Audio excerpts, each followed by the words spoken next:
Hi there, this is Liz, and in this podcast, we're going to take a look at the agentic state and the legitimate authority. Milgram suggested that people can enter an agentic state in which they pass responsibility for their actions onto those giving the orders. The more legitimate an authority figure is, the more likely they are to be obeyed. So, what is an agentic state? It is a state in which an individual behaves as if the agent of another person. This allows them to deny responsibility for their actions and distance themselves from the consequences of those actions. Milgram suggested that a person can be in two states. Those are when people have control and act according to their own wishes. They are said to be in an autonomous state. When a person obeys an authority figure, they give up some free will and enter into an agentic state. In Milgram's famous study in 1963 on obedience, he noted that during debrief, participants admitted to feeling under moral strain, but still continued to obey. This is consistent with an agentic state. He also found that when the researchers were not in the same room as the teachers and gave instructions via a telephone, obedience fell from 62.5% to 20.4%. And this is consistent with an autonomous state. People who are obedient accept the power and the status of legitimate authority figures to give orders.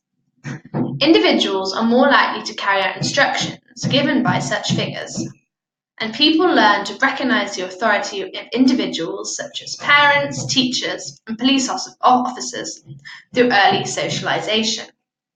There are social roles within a hierarchy. The higher up the social hierarchy, the more perceived authority a person has, and the more likely they are to be obeyed.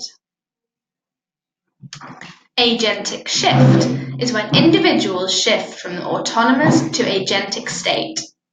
Participants in Milgram Study in 1963 started the experiment in the autonomous state but shifted into the agentic state when they started taking orders. Milgram said that three factors may have caused his participants to stay in the agentic state. And these are the insistence of authority. The experimenter told participants to continue even when they displayed signs of stress.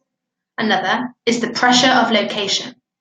The study was conducted in a university, and participants would see the experimenter as legitimate authority. And there was also an unwillingness to disrupt. Participants might have felt like they couldn't stop the experiment because they'd already been paid. So, some figures that could have legitimate authority are parents, police officers, and teachers. And to recap Milgram's study, it was on obedience in a university. And the researchers gave instructions to people to do something. Sometimes they gave instructions over the phone rather than in person. And this made obedience levels fall because they were moving towards an autonomous state. And that's all you need to know about the agentic state and the legitimate authority.